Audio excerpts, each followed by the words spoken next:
Hi, Callie and Adria.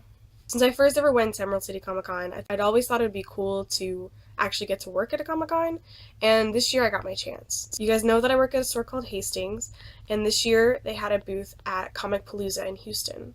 And on the second to last day of the con, I got to work at that booth. And it was a lot of fun. It didn't really feel like work, even though it was, and I'm still selling things to people, and I'm writing down prices, and I'm answering questions, but it just felt really relaxed, and the people were so polite, and a lot of it was just sort of watching the booth. A lot of it was really crazy, cool costumes. I didn't take enough pictures of costumes, unfortunately, but I did get this video.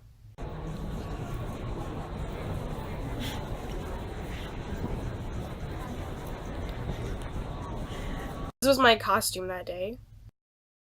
It was an unintentional costume. I woke up and I decided I was gonna be like a casual Wizarding World person, and I had my wand, I had my Gryffindor bow tie, and then I looked in the mirror and I thought I look like Gryffindor Leo Fitz. So when I was there, I finally found a Leo Fitz Agents of Shield's ID badge, and I wore that.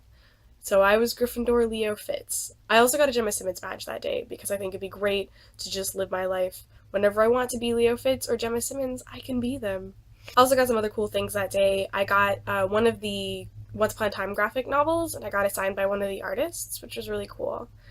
And I got to take a picture with David Anders, my favorite character in Heroes, Adam Monroe, and one of the only two Frankensteins that I actually like. The other one, of course, being Danny Boyle's stage production. But the Frankenstein that David Anders plays is pretty great because, I don't know, Jane Espenson wrote it, and she didn't write it in any way that offends me as a massive Frankenstein, obsessive nerd, because it still kind of held some of the themes of the actual novel.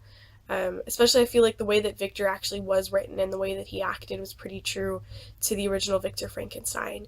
Even if a lot of the rest of the story was changed, I feel like that was all pretty still spot on, and it was translated into the world of Once Upon a Time as it once was, really successfully. So I really like that Frankenstein, actually. And I actually got to tell him this, which was really nice because I thought that'd be a really cool thing to tell somebody, to tell the actual actor who plays those characters that I really, really like. And of course, he's been in so many other things that I've seen. I've even seen like at least one really bad movie with him in it and enjoyed it in high school, and that was really funny. My friends and I used to make fun of that movie all the time. It was called Left in Darkness. I didn't tell him that part though. When he did ask about what the Frankenstein that I liked was, and I told him, he kept saying Benedict Cumberbatch really funny, just like Benedict Cumberbatch. But anyway, he was really, really nice, and it was really cool to meet him. So moving on from Comicpalooza, I wanted to talk about, the thing that comes up a lot in my videos, the future. I don't know if you've noticed, I kind of feel like every time I'm doing one of these videos, except for when I do a tag video or something, I always feel like there's this sort of unrest when I'm filming them, and I don't know if the unrest comes out in the video itself. It might, it probably does. I don't know, but it's kind of how I always feel. I always feel just not quite happy. Because how could I feel happy? How could I feel settled or satisfied or content when I'm in a point in my life where nothing is the way that I want it to be? Today it's online, so time doesn't matter, was Community's season finale. The season 6 finale, which is the season that nobody ever thought we'd actually make it to. And Annie Edison, the character that is, part of our age group, said a line that was very spot on. And she said, "I want to have so much behind me, I'm not a slave to what's in front of me." And I thought that was really, really accurate. I mean, that's kind of what we sort of dream of, that we've done the things that we need to do to get to where we feel like we've passed all those beginner's steps and we're in the part of life where we're actually living. And I was really glad that they put that in that episode, especially since this season's been kind of disappointing, that this last episode was so honest, and the fact that she said that was so relatable. And my way of dealing with that feeling of wanting so much behind me, are really the only two things that I can do. And that's that I try to work. I try to work as much as I can to have money, and I try to work as much as I can so that I can get the things done that I need to get done so that I can have enough behind me. Yesterday, I turned in yet another application, And now I need to work on another one that's due next month, so that's fun.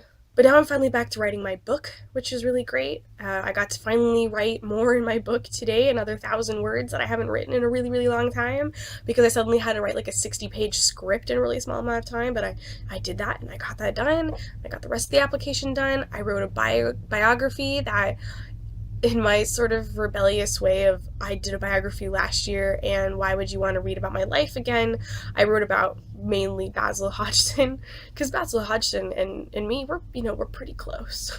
I am actually working on that Basil Hodgson comic book, actually. Here's like a tiny, really quick sneak peek. Can't see any more than that. But when I made that promise, it was an actual promise and not a lie. I'm actually working on it. It's a real thing. It's happening. It's happening very slowly because everything in my life is crazy and sad, I guess, and kind of pathetic, full of just like so many things that I need to get done. And the other thing, of course, that I love to do is I love to avoid reality. That's my favorite thing. That's like my top favorite hobby, avoiding reality. It's so great. Lately, my top way of avoiding reality has been Arya Stark, because I actually think there's like a real reason for this. And I think it's because she's sort of the character that represents wildness. You know, she sort of represents like this kind of purity. And I don't mean like pure as in like innocence or goodness.